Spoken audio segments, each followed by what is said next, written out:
সম্মানিত ভিউয়ার্স, কেমন আছেন সবাই? আশা করি আল্লাহর রহমতে ভালো আছেন, সুস্থ আছেন। আপনাদের সাথে আমি রয়েছি মোহাম্মদ রাশেদ মোশাররফ, শিক্ষক নিবন্ধনধারী, কারিগরি শিক্ষা ও trade instructor, Itna Nurpur DD মাদ্রাসা, ইটনা, কিশোরগঞ্জ।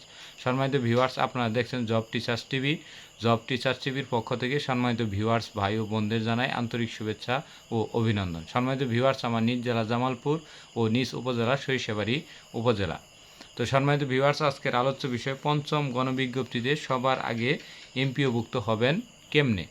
সম্মানিত ভিউয়ার্স, আজকের এই বিষয়টি অত্যন্ত গুরুত্বপূর্ণ, কেননা পঞ্চম গণবিজ্ঞপ্তিতে সবাই একই সাথে একই দিনে এমপিওভুক্ত হবে না। আর এমপিওভুক্তর উপর ভিত্তি করে আপনার সহকারী প্রধান শিক্ষক এবং সিনিয়র স্কেল এবং কি আপনার সামাজিক মর্যাদা থেকে শুরু করে সকল স্তরে আপনার একটি বিষয় লক্ষণীয় হবে। যেমন আপনি যদি ডিসেম্বরের আগে একটি প্রতিষ্ঠানে যোগদান করেন, আরেকজনের ডিসেম্বরের পরে অর্থাৎ 23 সালে আপনি যোগদান করলেন, উনি 24-এ যোগদান করলেন, সেক্ষেত্রে আপনার সিনিয়রিটি অর্থাৎ সিনিয়র শিক্ষক হিসেবে কিন্তু আপনি সবার আগে গণ্য হবেন। উনি কিন্তু আপনার নিচে জুনিয়র শিক্ষক হিসেবে গণ্য হবে, যদিও একই সাথে একই প্রতিষ্ঠানে যোগদান করেছেন একই দিনে, কিন্তু এমপিওভুক্তির ক্ষেত্রে কিন্তু আপনি সবার নিচে যাবেন। তো এই বিষয়টি অবশ্যই আপনারা লক্ষ্য করবেন। যাই হোক, এই বিষয়টির মধ্যে আমাদের 3টি শাখা রয়েছে। যারা পঞ্চম গণবিজ্ঞপ্তির প্রাথমিক সুপারিশ পেয়েছেন তাদের জন্য বলি যে 3টি শাখার মাধ্যমে আমরা এমপিওভুক্ত হতে পারি। এর একটি হলো মাউসি, মাধ্যমিক ও উচ্চ শিক্ষা অধিদপ্তর, যেটা সাধারণ স্কুল অ্যান্ড কলেজকে বোঝানো হয়ে থাকে। আরেকটি হলো মেমিস, যেটার বলে আমরা মাদ্রাসা শিক্ষা বোর্ড, যেমন দাখিল, আলিম, ফাজিল এই স্তর বা জেডিসি এই স্তর বা ইবতেদায়ী এই স্তরকে বোঝানো হয়ে থাকে। আরেকটি হলো কারিগরি শিক্ষা বোর্ড বা ডিরেক্টর অফ টেকনিক্যাল এডুকেশন, যেগুলো হলো এসএসসি ভোকেশনাল, দাখিল ভোকেশনাল এবং বিএম ভোকেশনাল বা বিজনেস ম্যানেজমেন্ট ইনস্টিটিউট, যেগুলো সেইগুলোকে বলা হয় এই কারিগরি শিক্ষা অধিদপ্তর অধীনস্থ প্রতিষ্ঠান। এখন সর্বপ্রথম আসি মাউসিভুক্ত প্রতিষ্ঠানে।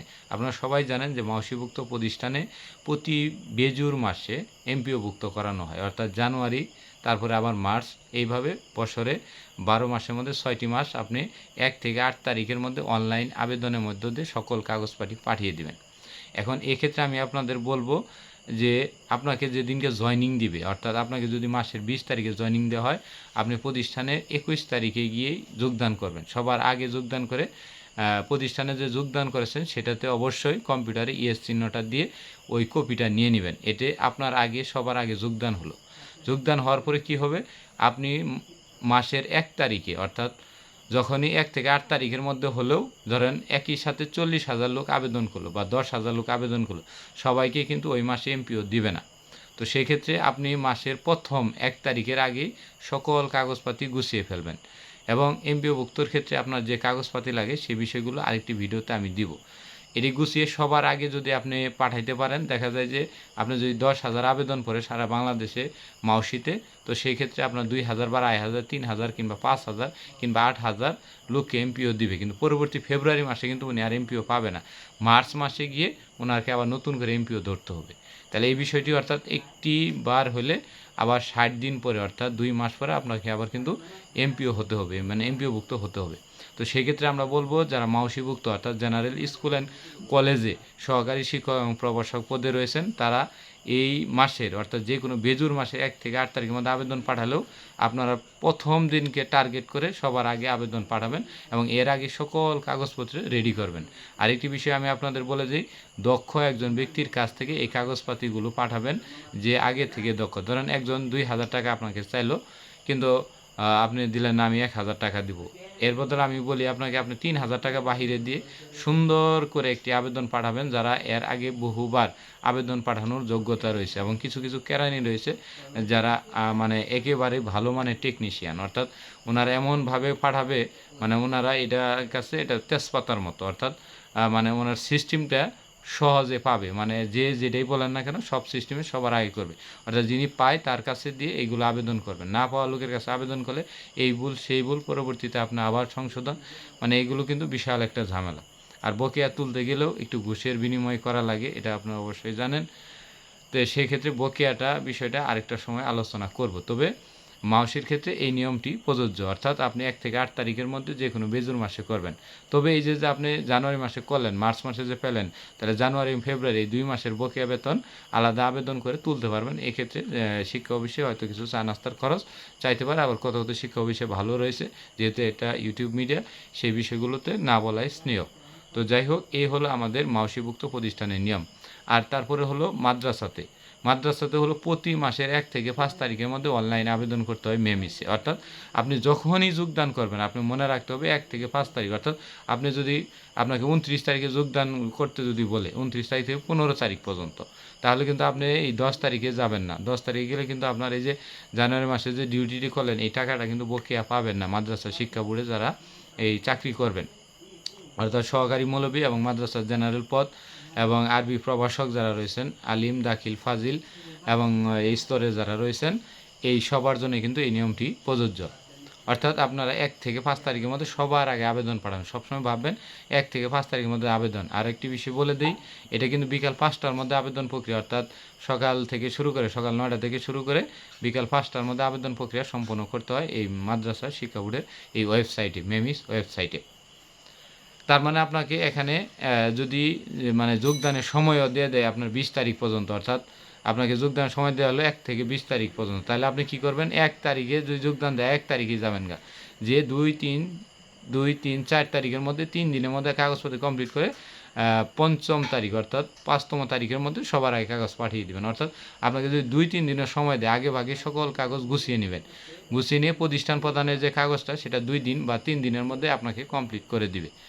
এই হলো মেমিজ বা মাদ্রাসার যে সিস্টেম, অর্থাৎ মাদ্রাসায় প্রত্যেক মাসে এমপিওর আবেদন অনলাইনে করতে পারবেন এবং প্রত্যেক মাসেই ওনাদের এমপিও দেয়। অর্থাৎ ওই মাউসির মতো না যে বেজুর মাস ছাড়া ওনাদের এমপিও দিবে না।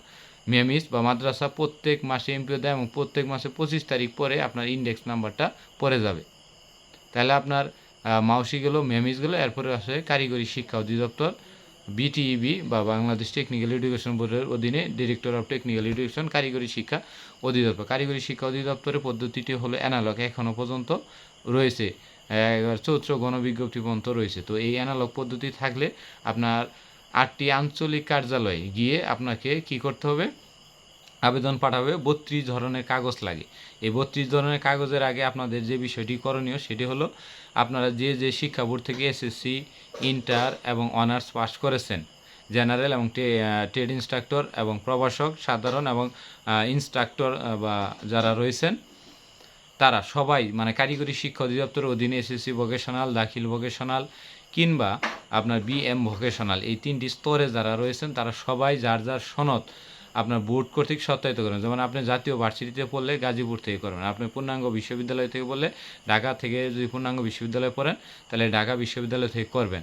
আর যদি বেসরকারি বিশ্ববিদ্যালয়ে পড়েন তাহলে বেসরকারি বিশ্ববিদ্যালয়ের প্রধানের কাছ থেকে করে আনবেন। অর্থাৎ মূল সনদটি নিয়ে যেয়ে ফটোকপি একটি নিয়ে ফটোকপির মধ্যে একটু সত্যায়িত করে দিবে, ওই সত্যায়িত ফটোকপি জমা দিতে হবে।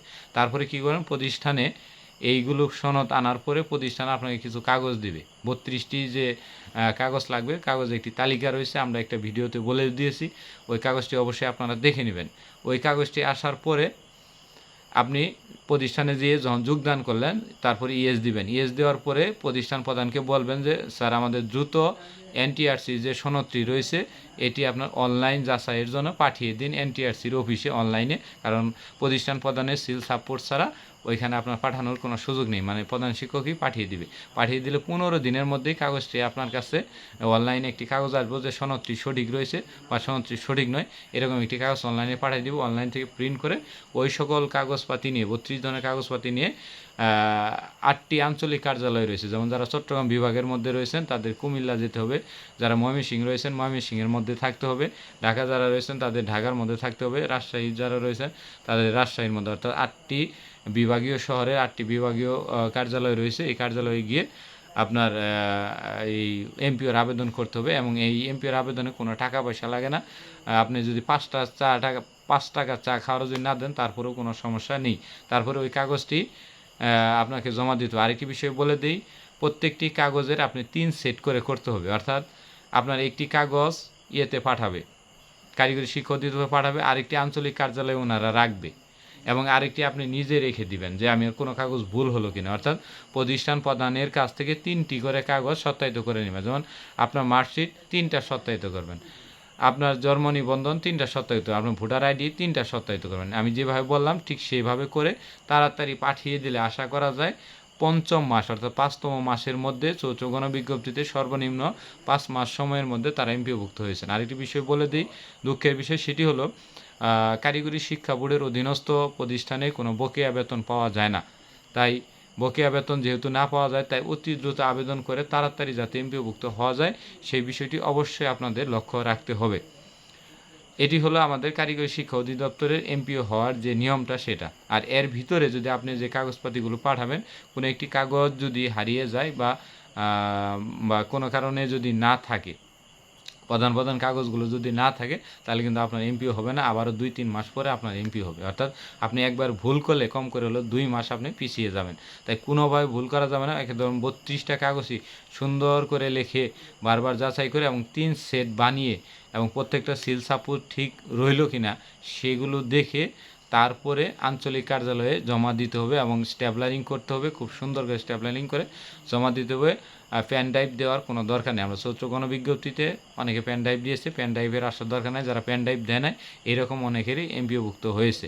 তবে আমি যে কাগজপাতিগুলো বললাম এগুলো সত্যায়িত ছাড়া কোনোভাবে এমপিওভুক্ত হওয়ার কোনো সুযোগ নেই। আরেকটি বিষয় আপনাদের বলে দিই, সেটা হলো নিবন্ধন সনদটি জেলা শিক্ষা অফিসার কর্তৃক সত্যায়িত করে কেউ দয়া করে জমা দেবেন না। এক্ষেত্রে অনেক সময় এমপিও হয় না। তাই অনলাইন সনদ দ্বারা ভেরিফাই করে, প্রধান শিক্ষক কর্তৃক অনলাইন ভেরিফাই করে 15 দিনের মধ্যে ভেরিফাই বিষয়টি আপনার এটি সঠিক কিনা আপনার অনলাইনে দিয়ে দিবে, সেখান থেকে প্রিন্ট করে আপনি পাঠিয়ে দিবেন। এই হলো আমাদের মাউসিভুক্ত প্রতিষ্ঠান, মাদ্রাসাভুক্ত প্রতিষ্ঠান এবং কারিগরি প্রতিষ্ঠানের এমপিওভুক্ত, মানে সবার আগে এমপিওভুক্ত হওয়ার যে সিস্টেমটা, এই হলো সিস্টেম। এটা হলো আমার বাস্তব অভিজ্ঞতায়। আপনারা সবাই জানেন যে আমি চৌদ্দ গণবিজ্ঞপ্তিতে কারিগরি শাখায় সুপারিশপ্রাপ্ত হয়েছিলাম Kusumpura high school and college, Shantirhat, Patiya, Chittagong, SSC vocational একজন ট্রেড ইনস্ট্রাক্টর হয়েছিলাম। প্রায় দীর্ঘ 3 মাস চাকরি করার পরে আমি সেসিভুক্ত এসএসসি ভোকেশনালে আমাদের রাষ্ট্রপতি এলাকা ইটনা, মিঠামইন এবং অষ্টগ্রামের সংরক্ষিত যে এলাকা, সেই এলাকার ভিতরে ইটনা নূরপুর ডিডি মাদ্রাসার একজন ট্রেড ইনস্ট্রাক্টর হিসেবে অ্যাপারেল ম্যানুফ্যাকচারিং বেসিকে আমি অধ্যয়নরত আছি, মানে আমি পড়ানোর অবস্থায় টিচিং পেশায় অবস্থান করছি। ধন্যবাদ সবাইকে। সবাই ভালো থাকবেন এবং সবাই দ্রুত তাড়াতাড়ি আমার পদ্ধতি কাটিয়ে এমপিওভুক্ত হবেন এবং এমপিওভুক্ত সম্বন্ধে আরও বিস্তারিত জানতে হলে অবশ্যই কমেন্ট করবেন। ধন্যবাদ সবাইকে, সবাই ভালো থাকবেন।